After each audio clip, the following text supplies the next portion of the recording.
Olá, começando mais uma edição do Linha de Frente, o conteúdo de política do Grupo Aratu, em que a gente discute, nesta temporada 2020, os rumos dos municípios da capital e também da cidade do interior da Bahia, a partir de janeiro de 2021, com os novos mandatários ou os reeleitos, homens e mulheres que vão decidir os rumos destas cidades.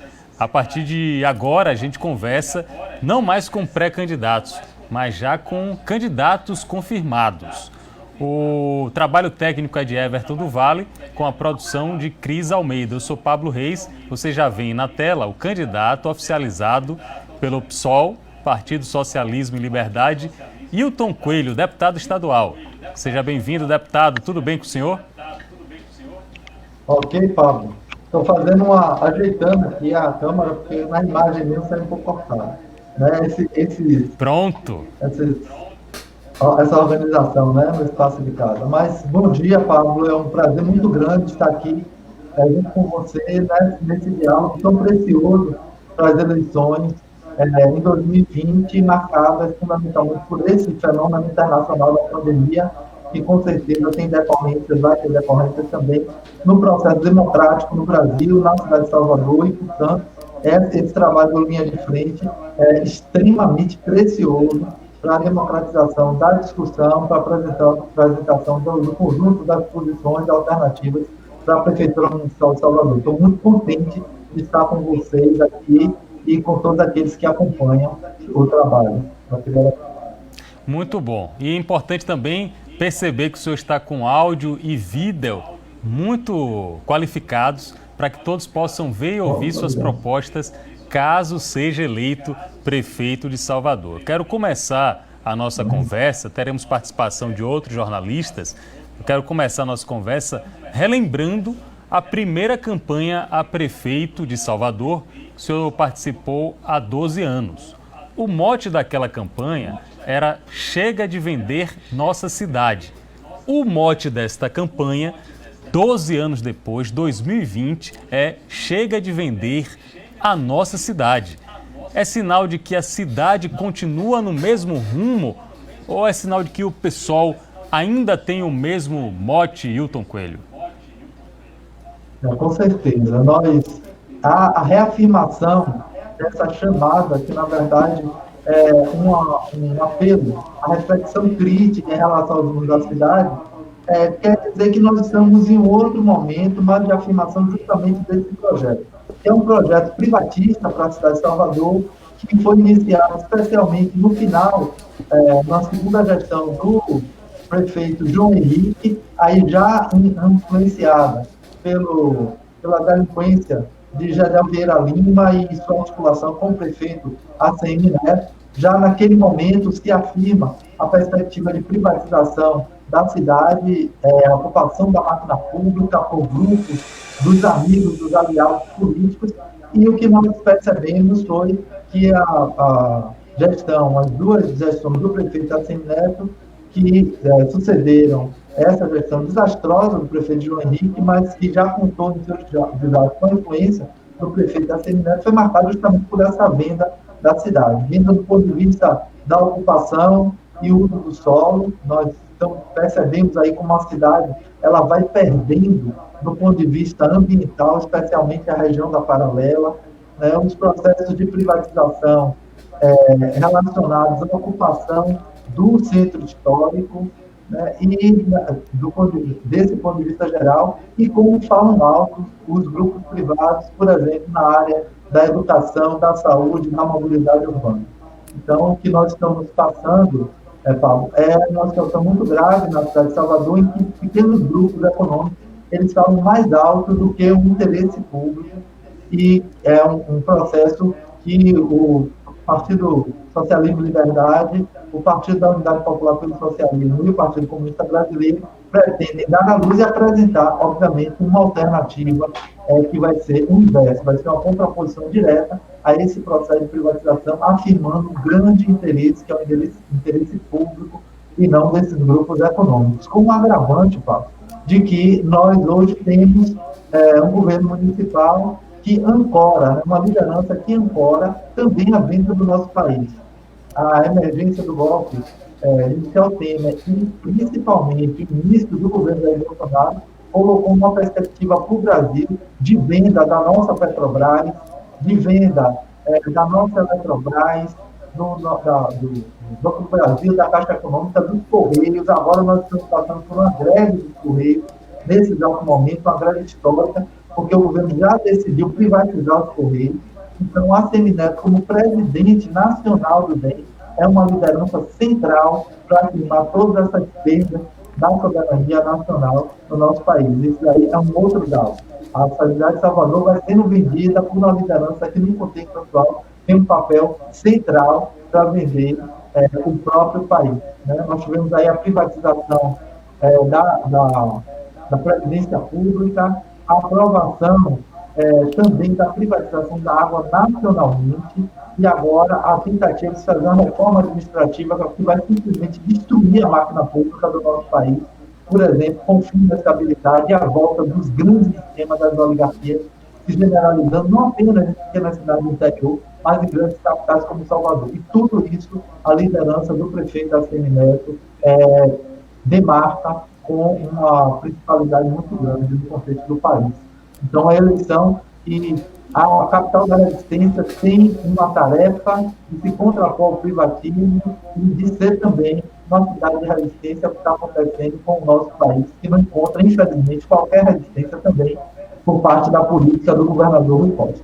Então, eu diria percebo... que... Desculpe, interromper, deputado. Candidato Hilton Coelho, eu percebo nos candidatos municipais ou até quando é candidatura ao governo que envolve o PSOL, essa chamada a assuntos nacionais também. Vocês colocam em pauta temas nacionais, como por exemplo esse da privatização. Aí eu queria saber, do ponto de vista do Hilton Coelho e do Partido Socialismo e Liberdade, se a privatização em alguns segmentos, em alguns mercados, não tem nenhum benefício. Por exemplo, as pessoas colocam, os defensores da privatização colocam que no segmento das telecomunicações a privatização foi decisiva para o avanço do setor aqui no país, para a democratização do acesso, por exemplo, a telefones celulares. Nesse aspecto, a privatização de alguns segmentos não poderia ser benéfica para a sociedade? Eu vou partir justamente desse exemplo seu, mas antes observar que o próprio Congresso Nacional tem uma avaliação institucional sobre os processos de privatização no Brasil e institucionalmente as conclusões da leitura sobre esse processo de privatização. Claro que tudo isso é considerado um conjunto de aspectos, nós não podemos isolar um aspecto ou outro que possa parecer positivo, mas o processo como um todo, todos os processos de privatização foram duramente criticados por uma leitura institucional do Congresso Nacional, e as telecomunicações não estão fora disso. É mera impressão essa ideia de que o Brasil ganhou com o processo de privatização. A leitura que o próprio Congresso Nacional faz em relação à questão das telecomunicações é que existe um avanço no mundo, você tem um avanço vertiginoso no mundo em relação às telecomunicações, avanços que as empresas estatais brasileiras vinham de alguma forma acompanhando, né, e o processo de privatização gerou, na verdade, um serviço que é um serviço caro se comparado a outros países do mundo, ele é caro e de qualidade muito inferior.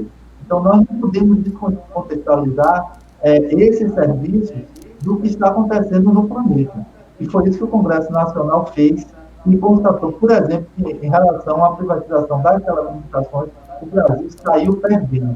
Agora, não consegue, tem muita dificuldade de dar um passo, né, inverso a esse processo em função de uma outra problemática que aí a gente levaria, né, boa parte da nossa entrevista aqui discutindo, mas você puxou a nacionalização, que é o problema da dívida pública e as consequências do esquema que foi montado para se desviar o dinheiro orçamentário, criando dificuldades, inclusive, para investimento nas nossas estatais. Então, tudo que vai se falar nesse país de construção, e é preciso falar, porque se nós não construirmos através da política, não será construído, apenas será destruído, como o governo de Bolsonaro e Mourão vem fazendo. Tudo que for venha a ser construído precisa necessariamente passar por um debate orçamentário, né, que o Brasil precisa abandonar a política de estrangular o seu orçamento, repassando mais de 1 trilhão de reais para o esquema fraudulento da dívida pública, que beneficia o esquema do mercado financeiro no nosso país. Estamos conversando com o deputado estadual e candidato já oficializado pelo PSOL à Prefeitura de Salvador, ao Palácio Tomé de Souza. E vamos tratar sobre as propostas de Hilton Coelho para resolver os principais problemas que afligem a população de 3 milhões de soteropolitanos. Um desses problemas diz muito respeito, Hilton, você sabe bem a respeito disso, o transporte público.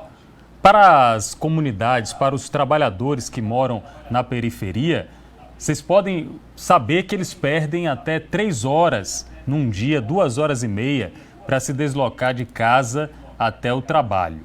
Isso é um problema que vem sendo enfrentado tanto por governos municipais, tanto por governos estaduais, mas ainda parece longe de ser resolvido. Por outro lado, as empresas do transporte urbano de ônibus alegam muitas dificuldades financeiras. O senhor, como deputado e anteriormente como vereador, como parlamentar, o senhor concorda com essas dificuldades financeiras e como é que o senhor resolveria, como é que o senhor conseguiria apaziguar as relações de trabalho que fazem com que os empresários, os patrões, sempre ameacem demissões ou ameacem aumento de tarifa, com a necessidade da melhoria desse transporte público? Ok. Bom, Pablo, a primeira coisa eu vou te dizer que é impossível concordar, por um motivo muito simples. Nós não conseguimos ter acesso à Câmara de Vereadores, que é o maior órgão de fiscalização, né, um poder constituído que tem como função precisa fazer a fiscalização do Executivo e, portanto, daqueles que passam a ser obter as concessões públicas, como é o caso do transporte coletivo da cidade de Salvador. A Câmara de Vereadores não consegue ter acesso aos dados, por exemplo, das planilhas de custo em relação à viabilidade, né? A situação financeira, de fato, das empresas na cidade de Salvador, porque aquilo ali parece realmente que está envolvido, né, com um quarto, né, um quarto fechado, em que só as empresas do CETEP e as empresas têm acesso a esses dados. Então, é impossível acreditar no empresariado cujo principal objetivo é obter lucro com o serviço. Nós não sabemos se os lucros deles são grandes ou se são imensos. Então, é preciso fazer com que as planilhas elas sejam publicizadas ao poder público, né, e não tratadas no subterrâneo das negociações que é feita entre o Executivo e esse segmento empresarial. Além disso, nós precisamos, nós pessoal, defendemos que a Prefeitura tenha uma frota pública. Claro que a frota da Prefeitura não vai abarcar toda a necessidade do povo da cidade de Salvador, mas ela vai ter o papel, primeiro, de ser uma referência de qualidade, e, em segundo lugar, fazer com que a Prefeitura, lidando com a situação objetiva de que o transporte coletivo possa ter acesso a esses elementos que conformam a planilha de custo do transporte coletivo na cidade de Salvador, do transporte de ônibus, rodoviário coletivo da cidade de Salvador. Então, isso para nós seria uma medida fundamental, né? Nós entrarmos na atividade para conseguir ter em loco, né, o acesso aos elementos que conformam esse gasto e poder avaliar em que medida os empresários estão acumulando fortunas e fortunas e secundarizando a prestação do serviço. Por outro lado, é preciso, nesse caminho também, garantir uma grande conferência de mobilidade urbana na cidade de Salvador.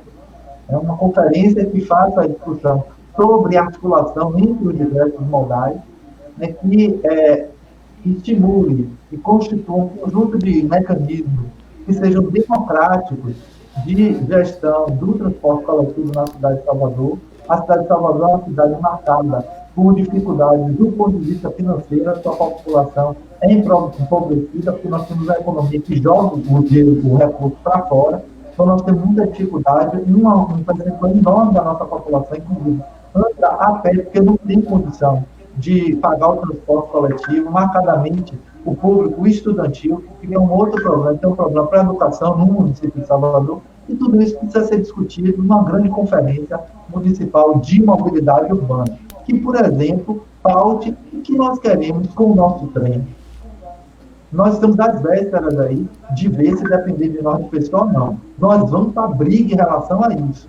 Nós vamos chamar o povo para a guerra contra essa situação, que é a demolição do nosso trem, o chamado trem do subúrbio, que passa próximo, inclusive, aqui à minha casa, eu sou morador de Itacarema, do ferroviário, e que é um imenso patrimônio do povo soteropolitano. Você tem ideia, Paulo? O chamado trem do subúrbio tem o potencial de nos levar para um lado, para o Maranhão, e por outro lado, para o Rio de Janeiro. Isso é tão real que o chamado Movimento Verde Trem, Trem de Ferro, um forte abraço ao companheiro Gilson Vieira, um lutador pela questão da ferrovia na Bahia e no Brasil. Esse movimento fez um passeio há anos atrás, alguns anos atrás, fez um passeio até o Rio de Janeiro por trilhos, alugando os vagões de trilho, conseguiu chegar até o Rio de Janeiro. Imagine o potencial que isso tem. Isso levou... Dentro disso aí, desculpe, deputado, deixa eu fazer uma intervenção, porque dentro disso aí, eu percebo uma espécie de contrassenso no momento em que o governo federal investe tanto na ferrovia integrada Oeste-Leste, a FIOL, que é muito importante, inclusive, para a economia, para a logística do Brasil como um todo e da Bahia nem se fala. E a ferrovia, estudos já mostram que é um modal muito mais barato do que as rodovias, por exemplo. Não seria um contrassenso o senhor estar apontando uma possibilidade de finalizar, de encerrar essas linhas férreas que cortam a Bahia, enquanto estamos investindo em outras? Então, Paulo, na verdade, você foi ao ponto-chave, X da questão. O estudo, primeiro que a questão da ferrovia é algo tão escancaradamente, tão marcadamente positivo, que existe uma lei, inclusive, federal, que proíbe se arrancar os trilhos de trem, que é o que vai se fazer aqui na Bahia. O governo do estado vai arrancar os trilhos de trem para botar um transporte sobre pneus com o nome de monotrilho. Olha quanta farsa, um transporte que não tem nada a ver com trilho, é chamado de monotrilho para enganar a população e dizer que os trilhos não vão ser arrancados. Então, é de fato um contrassenso, principalmente porque os estudos pagos pelo governo do estado, à época do governador Jaco Wagner, esses estudos da Universidade Federal da Bahia evidenciaram que, no mínimo, a custo muito baixo, se poderia se retornar ao chamado trem regional, a ligação direta de Salvador com a região metropolitana, com parte do sertão e com o Recôncavo Baiano. O significado social, cultural, imagine, a gente pegar um trem modernizado, obviamente, não é o trem nessa situação que eles deixaram justamente para justificar a retirada dos trilhos e a sua demolição. Mas um trem moderno, como se faz em qualquer lugar do mundo, não se arranca trilhos em lugar nenhum do mundo, se moderniza os trens, inclusive, mais significativos que se tem na Europa são trens seculares, como é secular o nosso trem também, o nosso trem é do século XIX. Então, imagine a gente sair da cidade de Salvador diretamente, de maneira segura, ambientalmente, muito mais vantajosa para a sociedade e a baixo custo, indo diretamente para o Recôncavo Baiano, ou melhor, para as nossas cidades irmãs do Recôncavo Baiano, porque Salvador também é Recôncavo Baiano. Então, vamos pensar no significado social disso, vamos pensar no significado cultural disso, a retomada dessa relação que sempre foi umbilical, ainda hoje mas que está bloqueada pelas distâncias. Então, do ponto de vista cultural e do ponto de vista econômico, a gente não pode pensar Salvador de maneira isolada. Nós precisamos pensar Salvador na sua relação com, inclusive, uma interseção de regiões.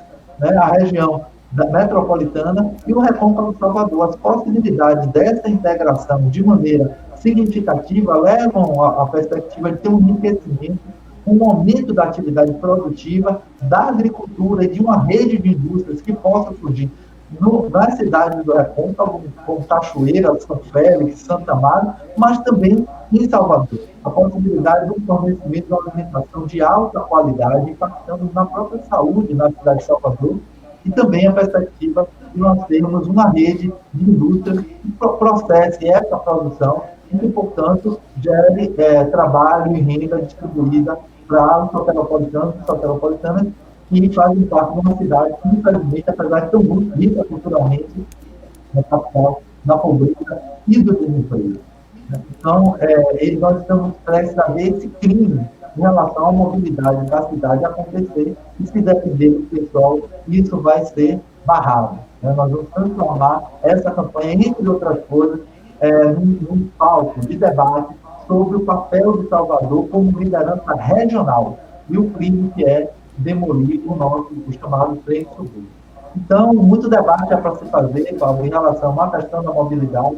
Ela não pode ser vista de maneira isolada, nem os diversos modais, nem as possibilidades que ela tem, como eu disse, do ponto de vista social, cultural e do ponto de vista econômico também. É preciso que as lideranças na cidade de Salvador deixem de se minimizar, né? Deixem de se comportar como referências únicas. Pensem de maneira global, com todos os potenciais que essa cidade maravilhosa tem em benefício do seu povo, né? Estamos conversando com o deputado estadual e candidato homologado pelo PSOL à Prefeitura de Salvador, Hilton Coelho, aqui como parte das entrevistas do projeto Linha de Frente, falando em 2020 com os candidatos às prefeituras municipais aqui do nosso estado. Hilton, quero conversar um pouco com você, daqui a pouco Matheus Carvalho e Cris Almeida vão perguntar sobre política. Eu vejo na sua biografia política que o senhor só teve até o momento 2 partidos. Primeiro o PT e agora, a partir de 2005, o PSOL. A pergunta que eu faço, para mudar do PT para o PSOL, foi o PT que mudou muito ou foi Hilton que mudou e aí criou esse desconforto em que não cabia mais Hilton dentro da ideologia do PT? O que foi que houve nessa mudança de sigla? Em relação à saída nossa do Partido dos Trabalhadores, junto com centenas e centenas de companheiros e companheiras que, inclusive, renunciaram a cargos de governo, é uma coisa muito interessante, Paulo. O PSOL nasce no momento em que o PT chega ao governo e, portanto, tem todas as possibilidades de acomodar pequenos interesses, né? Então, o PSOL diz que nós temos um perfil programático que se confunde na sua trajetória a experiência que o PT teve, mas que já não mais apresenta. O marco disso foi a reforma da Previdência. Vocês vão se lembrar do papel de Heloísa Lima, como senador daquela época, se contrapondo firmemente aquele processo, ao nosso ver, de inversão no posicionamento de classe do PT. É um partido que, na verdade, não representa mais os interesses da classe trabalhadora. Desde aquela época, começa a fazer um giro, né, como diria o filósofo italiano, um transformismo partidário, e foi em função disso que nós, que à época tínhamos 19 anos de militância, quer dizer que o PT influenciou, inclusive, o meu perfil do ponto de vista da visão do mundo, quando era, de fato, um partido dos trabalhadores e socialistas, mas foi renunciando a esse programa que o PT deixou de ser uma alternativa, não apenas para mim, mas, como eu disse, para centenas de companheiros e companheiras que se lançaram nessa aventura que é a construção do PSOL. Mas o PSOL não é um partido que se manteve apenas como uma crítica ao PT, não, pelo contrário, o PSOL é um partido que vai dialogando com a realidade, cuja a existência do PT é apenas uma pequena parte disso. O PSOL vem como um partido novo contra a velha política que o PT passou a representar também. A gente vê aqui no estado da Bahia um partido que se autodefine como partido dos trabalhadores, fechando escolas, privatizando a saúde completamente, tendo uma posição de esmagar as universidades estaduais com todo o significado que isso tem do ponto de vista da renúncia à própria perspectiva de afirmar a soberania nacional no território da Bahia. É um partido que leva à frente, ao nosso ver, uma política de extermínio da nossa juventude negra. Tudo isso não pode se confundir ao que é mais belo e mais, digamos, bem fundamental, que é a tradição de luta dos trabalhadores. Então, foram de fato as mudanças que ocorreram no PT que levaram ao nascimento do PSOL, mas acho que o PSOL é um partido dialogando com a realidade, com sua personalidade própria, que passa muitas vezes por evidenciar os inícios do Partido dos Trabalhadores, mas é muito, muito mais que isso. O exemplo da companheira Marielle Franco é um emblema de como se pode ser, por exemplo, parlamentar e até as últimas consequências na organização daquelas que são mais vulneráveis da sociedade. A companheira Marielle Franco, uma mulher favelada, negra, lésbica, que fazia todo o trabalho relacionado à questão dessa população mais vulnerável, foi imortalizada justamente por fazer essa opção de maneira tão decidida. Então, eu acho que o pessoal tem a sua própria personalidade e, junto com o nosso partido de irmãos, o PCB e a Unidade Popular, nesse momento aqui, nessa nova oportunidade, nós vamos mostrar isso com muita força no processo eleitoral, demarcando como que seriam os dois polos. O polo da velha direita, representada por ACM Neto e a sua relação com a tragédia que o país está passando com o governo Jair Bolsonaro, e, por outro lado, o polo dos candidatos que defendem a política do governador Rui Costa, que, ao nosso ver, não tem nada de popular, não tem nada a ver com a luta dos trabalhadores, é também uma política privatista. Eu quero dar mais um exemplo de divergência recente nossa, Pablo. O governador Rui Costa, dito inclusive por lideranças do PT, teve um papel central para a aprovação de uma alteração do marco regulatório do saneamento básico no nosso país, que simplesmente vai obrigar todos os estados a privatizarem as suas empresas, inclusive a nossa Embasa. Você que consegue, digamos assim, sem muitos dados, comparar o significado, o preço de uma água mineral, de uma garrafinha de água mineral, com aquela quantidade de água que sai na sua torneira, a água na Embasa, pode perceber, por esse exemplo, qual vai ser o significado da privatização da água, inclusive o abandono de centenas e centenas de municípios que hoje não são superavitários, e que, pelo interesse das empresas privadas, não serão municípios que contarão com o serviço dessas empresas. Então, a gente está às portas de ver a negação generalizada do próprio direito à vida, que é o cerceamento do direito, que é a negação do direito ao saneamento básico e à água segura. E tudo isso, para que isso acontecesse, o governador Rui Costa teve um papel à frente do consórcio Nordeste, dos governadores do Nordeste, para aprovação no Congresso Nacional de um projeto do senador Coca-Cola, Tasso Gereissati, que parecia já estar morto e enterrado. Ele reviveu com a força da ação desses governadores, e hoje nós estamos nesse momento fronteiriço, e essa vai ser uma das lutas do pessoal também na administração municipal. A água é uma concessão do município, e nós vamos lutar bravamente para que ela continue sendo um direito do nosso povo, um direito e não uma mercadoria. São essas divergências que nos levam a dizer que nós precisamos de um programa real, concreto para a cidade de Salvador, e existe toda a capacidade de dizer que esse programa ele é viável porque as outras forças políticas não vão implementá-lo em função dos interesses aos quais estão ligados. Hilton Barros Coelho, deputado estadual e candidato à Prefeitura de Salvador. O senhor comentou aí sobre as propostas do PSOL e eu tenho uma pergunta aqui de Matheus Carvalho, gerente de jornalismo, comentarista de política, que é para entender justamente internamente como é o partido, como é o PSOL. Por favor, Matheus, contribua aqui com sua pergunta. Deputado Hilton Coelho, muito obrigado pela presença aqui no Linha de Frente. É sempre um prazer recebê-lo. A gente fez algumas entrevistas, eu e Pablo, com representantes do PSOL, candidatos, pessoas com cargos, e algo que chamou a atenção da gente é que, embora o PSOL não seja um partido grande, é muito grande a quantidade de divisões internas dentro do partido. O senhor considera isso uma prova de amadurecimento democrático, de que existe a discordância interna e isso é bom para o avanço do partido?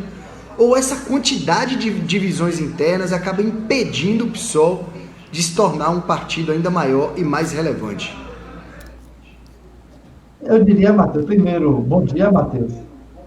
Você já lembrou, né, o prosseguimento de todo o trabalho tão qualificado que a equipe da TV Aratu faz em relação à política. Outros aspectos também, mas em relação à política na Bahia e na cidade de Salvador também. Mas, veja, eu não chamaria de divisões dentro do PSOL. Eu chamaria isso de pluralidade. Eu preciso realizar uma tarefa muito complexa, que é trazer para a construção de uma alternativa política no Brasil uma diversidade muito grande de correntes que se unificaram a partir da ideia de que era preciso continuar a defender e dar mais substância, enriquecer uma leitura sobre o Brasil e, portanto, a apresentação de um programa para o nosso país. Certo? Então, eu não vejo isso como um limite, eu vejo isso como um imenso potencial, porque a possibilidade de troca e da produção, portanto, de algo mais profundo, mais complexo, e que ao meu ver, incontornável, especialmente num país como o Brasil, que é um país continental, marcado por diferenças muito grandes, não só para o mal, mas para o bem também, imensos potenciais, que precisam de olhares diferenciados, que esses olhares, eles dialoguem, eles conversem e apareçam para a sociedade com uma intervenção qualificada, que é o que o PSOL faz. A bancada do PSOL é considerada a melhor bancada da Câmara dos Deputados, Câmara Federal dos Deputados. Entre os 5 melhores deputados do Brasil, 4 são do Partido Socialismo e Liberdade e todos os outros praticamente estão entre os 20 dos mais de 500 deputados que esse país tem. Então, uma qualidade desse tipo não se constrói individualmente, não são os belos olhos do companheiro Marcelo Freixo, né, da companheira Sâmia, enfim, de todos os companheiros, da companheira Erundina, não são os belos olhos deles que fazem isso, ainda que sejam companheiros extremamente valorosos, né, que a gente esteja o tempo todo dialogando diretamente com eles para fazer a política aqui na Bahia, em Salvador, fazendo essa troca que eu falei dentro do país que é tão complexo.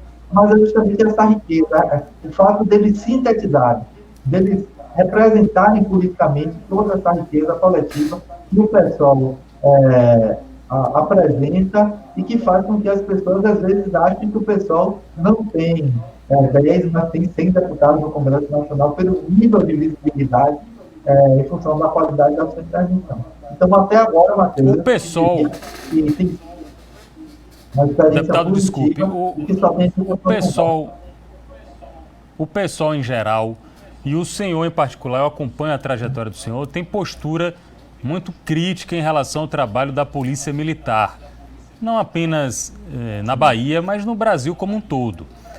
A pergunta para o provável, para uma prefeitura que o senhor assumisse, a prefeitura de Salvador, numa hipótese do senhor assumir essa prefeitura, qual seria o papel da Guarda Municipal? O senhor mexeria na Guarda Municipal? Primeiro, Pablo, eu só quero muito rapidamente dizer que o nosso problema não é especificamente com a Polícia Militar, né? Não é, inclusive, com os corpos, né, da segurança pública.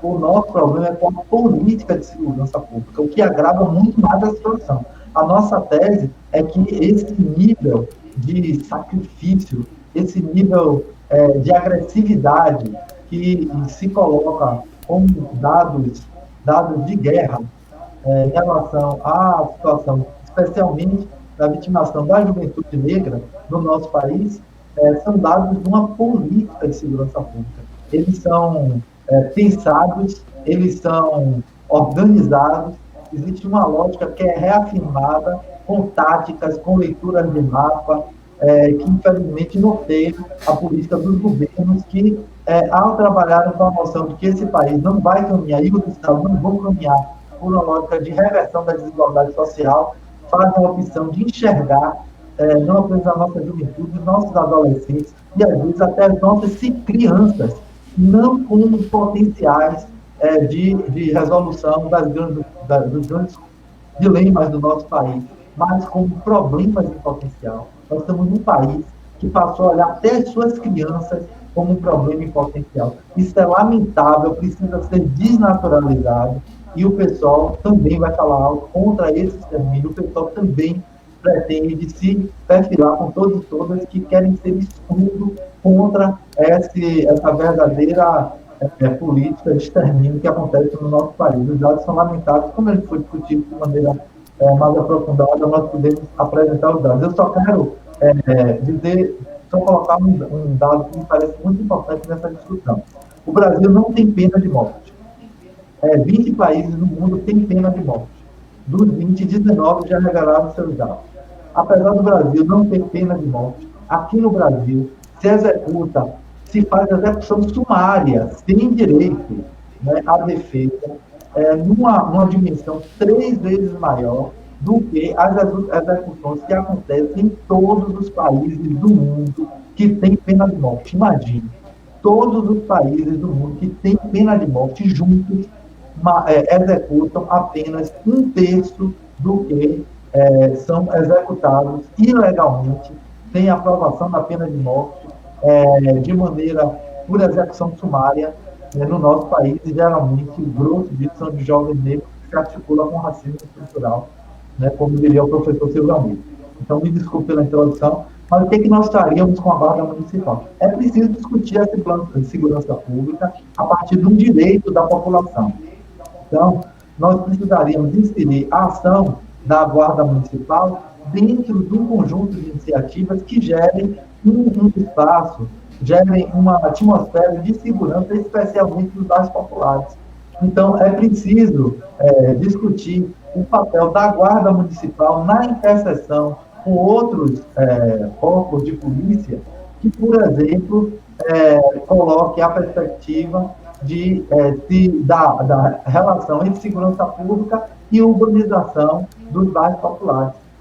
É preciso discutir a questão da iluminação, é preciso discutir um problema da autoestima dos setores populares, né, dessa juventude que moram em lugares que Salvador ainda tem, que não possui as mínimas condições de saneamento básico.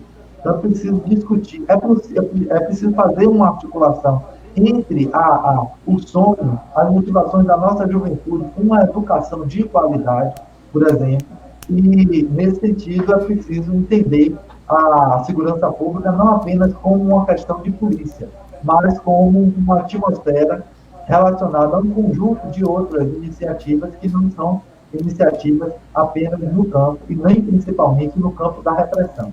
Então, a primeira coisa, me parece, é fazer esse debate. Nós precisamos acabar com a figura do inimigo interno e do chamado inimigo óptico, que eu não vou poder detalhar aqui, dentro da segurança pública, mas é o que referencia hoje todas as forças de segurança pública, que inclusive estão sendo militarizadas, aquelas que não são militarizadas, exemplo da Polícia Civil e da Guarda Municipal. Então, nós vamos falar contra essa perspectiva de militarização, de afirmar a necessidade de que a polícia entenda a relação com as pessoas, uma relação com o cidadão e não com inimigos. Agora, claro que nós não vamos fazer uma discussão que exclusiviza o papel nessa nova atmosfera de segurança pública, exclusiviza o papel da garantia nas forças policiais. Muito pelo contrário, é preciso envolver essa discussão no programa de segurança pública que passa por esses outros aspectos que eu falei anteriormente. Desculpe a interrupção. Antes da gente terminar o nosso tempo, os nossos 40 minutos, eu quero colocar para o candidato e historiador Hilton Coelho a pergunta de Cris Almeida, que diz sobre representatividade negra na política. Cris, por favor. Olá, deputado. Eu primeiro quero agradecer ao senhor por ter aceitado o convite aqui da Linha de Frente. Uma bandeira que o senhor levanta desde quando tenta se eleger prefeito de Salvador, quando se elegeu vereador, quando se elegeu deputado estadual, é a importância de ter um gestor no executivo que seja negro ou negra, né?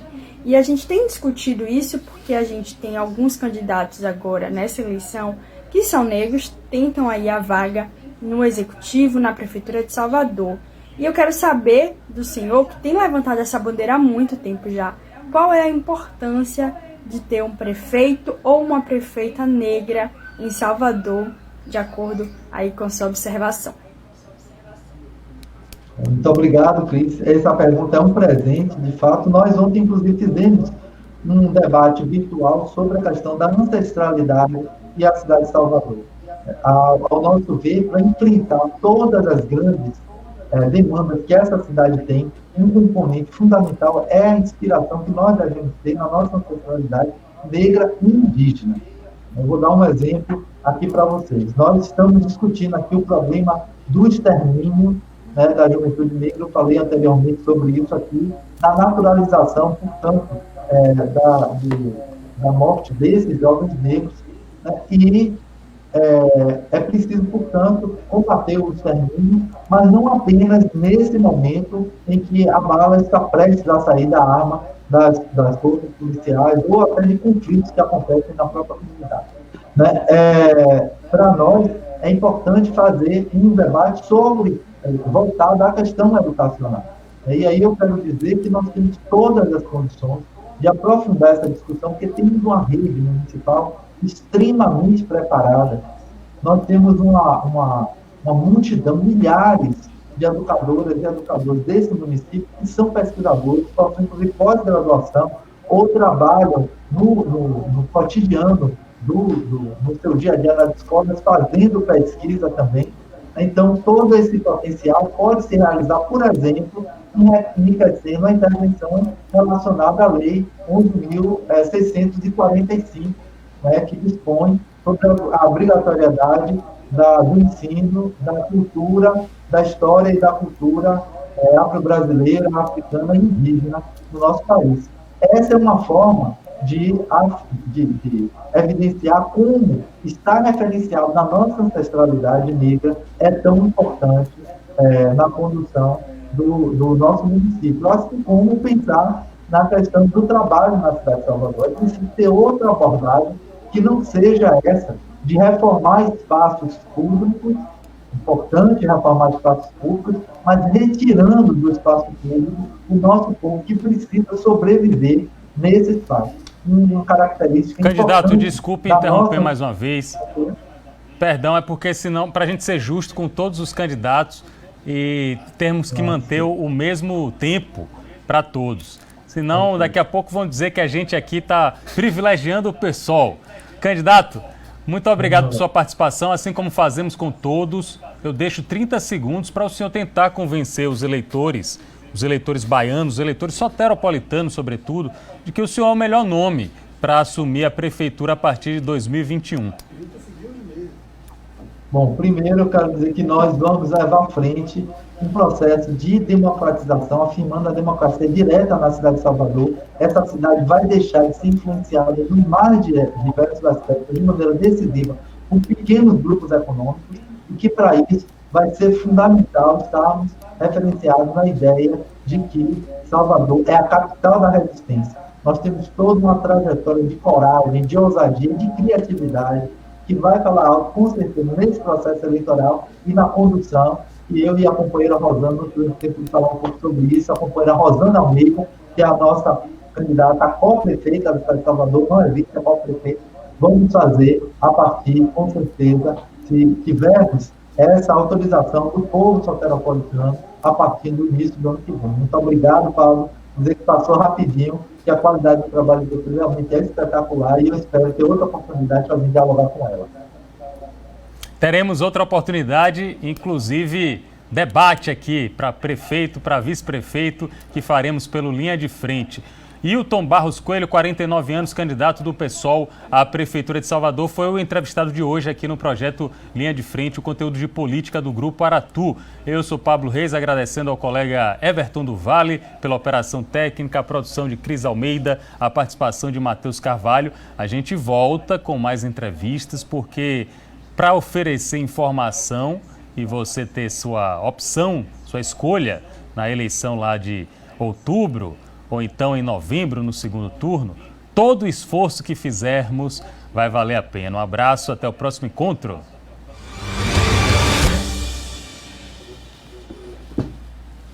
Respondeu o quê? 2 perguntas.